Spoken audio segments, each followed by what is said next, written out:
from Don Wiseman. Pacific Island Forum leaders have reaffirmed their commitment to uphold the Suva Agreement at a special leaders retreat in Fiji. 14 heads of state were there, and 4 countries were represented by deputy heads or ministers. The President of Palau said this was the most significant meeting for Pacific regionalism in recent history. It has appointed the former President of Nauru, Baron Wanga, as the next Secretary-General of the Forum, taking up the role in 2024. They approved the establishment of a new sub-regional office for the Pacific Islands Forum in Kiribati. They appointed Philemon Manoni of the Marshall Islands as the Pacific Oceans Commissioner. It has also approved the establishment of the office of the Pacific Oceans Commission in Palau. The Pacific must put greater effort into developing its leaders, according to Fiji's Prime Minister, Sitiveni Rabuka. Mr. Rabuka told the Forum leaders in Nadi on Thursday that they need to invest in leadership potential that's married to Pacific traditions. That approach was evident during his visit to Tarawa, which was pivotal in Kiribati rejoining the Forum family. Fiji has performed earlier today the traditional ceremony of Rangitaiki, our age-old and proven ceremony of rebuilding destroyed leadership and committing ourselves to new relationships that will stand us in good stead as we navigate those rough waters again. Samoa's ruling Fast Party appears to have taken the Whanmunga 3 seat after the preliminary count at the close of the by-election polling yesterday. With pre-polling results to come in, Fast candidate Timui Ulesi Vai leads in the election to fill a vacancy created by the passing of the HRPP's Tapanu'u Nikoli Hung last November. At the close of polling, Timui had polled an unofficial 1,425 votes, a lead of more than 400. New Caledonia's FLNKS will hold a congress this weekend to develop a unified position for its bilateral talks with France.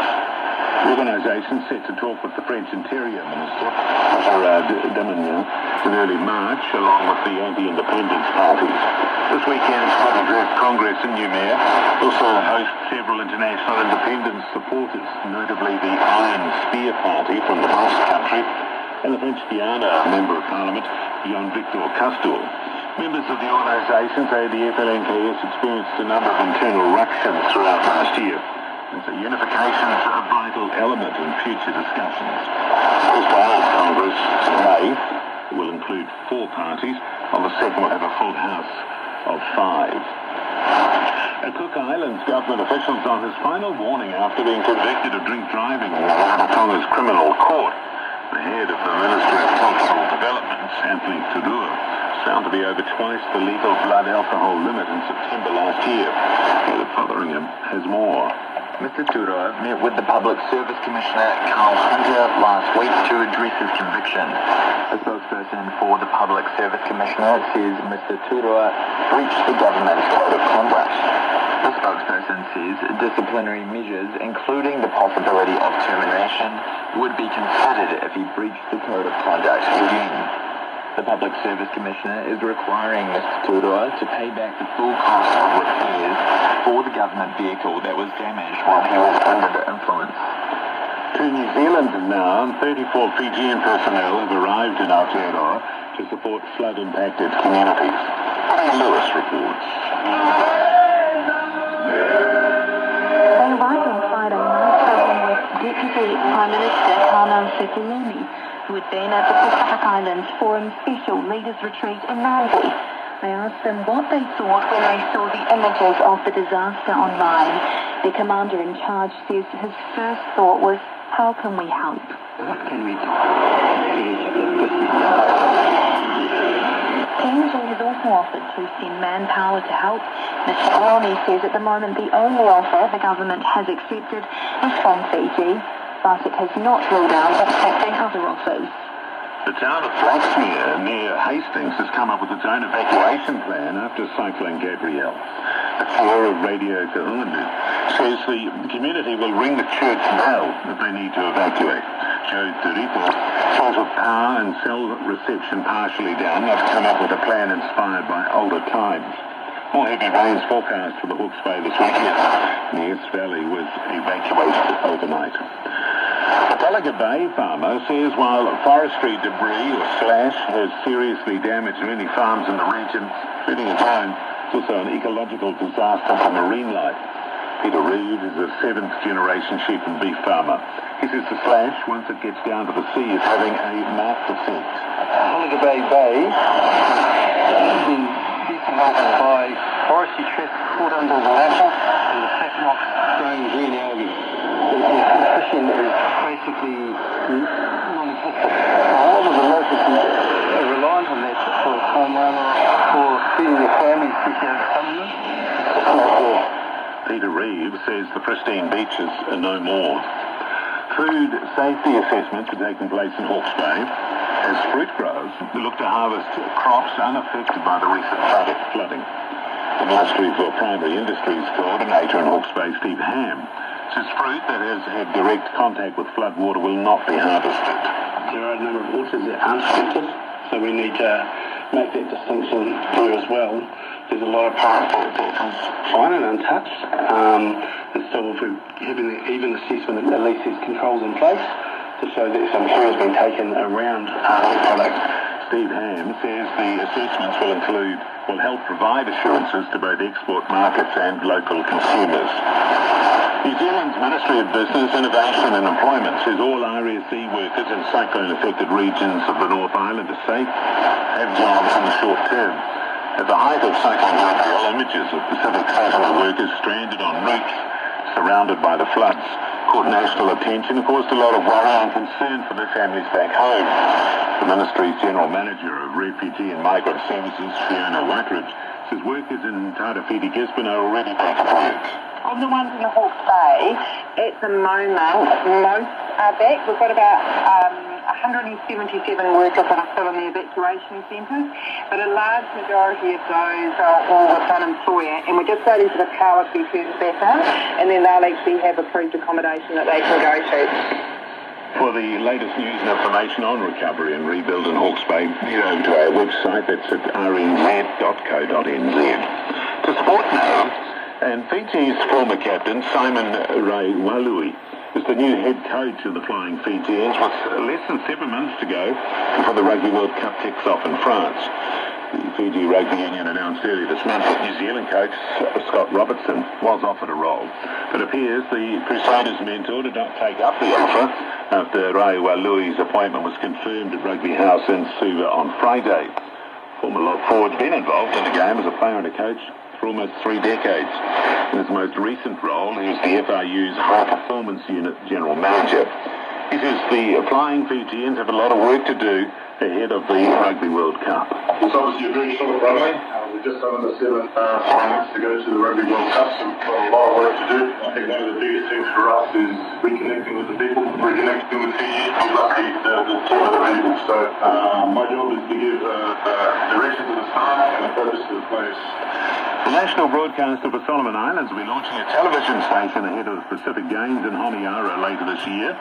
This was revealed by its chief executive Johnson Onamai, signing a broadcasting agreement with Solomon Telecom Company, would see games coverage aired nationally and internationally on TTV's transmitters and online platforms. MAU signed on Wednesday in Honiara is conditional on the national broadcaster securing intellectual property rights for the tournament from the Pacific Games Organising Committee. The Chiefs thumped the Crusaders 31-10 to stun the Super Rugby Pacific defending champions in their season opener at Christchurch last night.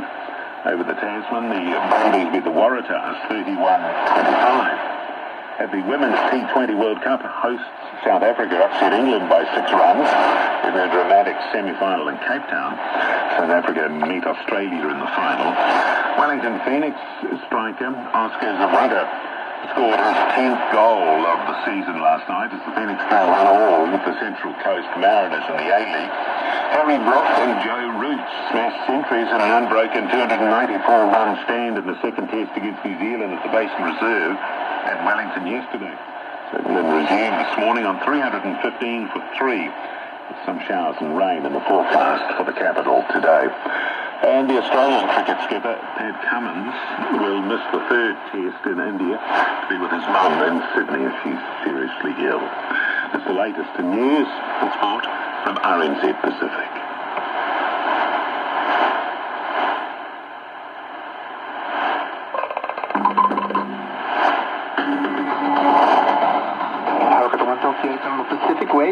RNZ Pacific, Mikoroy Hawkins.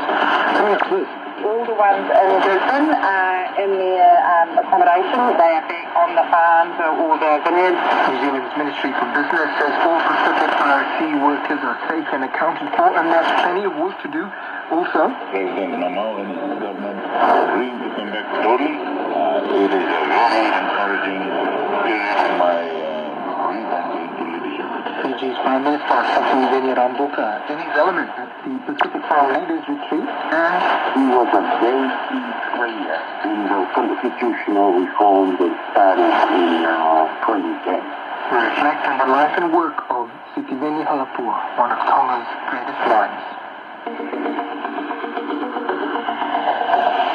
New Zealand's Ministry of Business, Innovation and Employment says over 3,800 Pacific Islanders working under the recognized seasonal employer scheme in the cyclone-impacted Hawke's Bay region have all been accounted for, and there are plenty of jobs for them in the short term.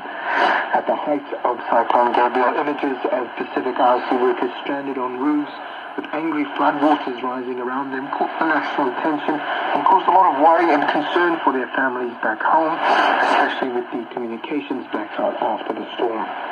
I spoke with the General Manager of Refugees and Migrant Services at the Ministry, Fiona Whiteridge, about the current situation for RC workers.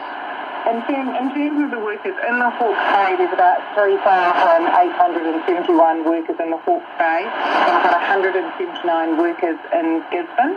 Of those workers, all the ones in Gisborne in their accommodation, they are back on the farms or the vineyards where they're meant to be.